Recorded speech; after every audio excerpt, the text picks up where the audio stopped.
రాష్ట్రం జోగులాంబ గద్వాల జిల్లా మల్లకల్ మండలం పెద్దపల్లి గ్రామం నుంచి అన్న పరిచన్న చేయడం జరిగింది.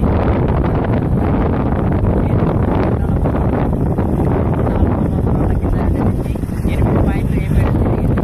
ఇదే ఒక 4 రోజుల కింద ఒక 3 పాయింట్లు వేయడం జరిగింది. అవి వేరే వాళ్ళ దగ్గర నుంచి ఫెయిల్ కావడం జరిగింది.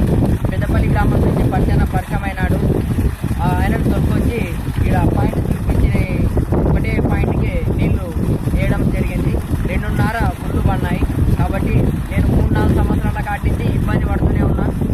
అటువంటిది పరిచన్న ఒకటేసారికి నీళ్లు కరెక్ట్గా పాయింట్ చూపించి నీళ్లు వేసేటట్టు చేయడం జరిగింది. కాబట్టి రైతు సోదరులకి నేను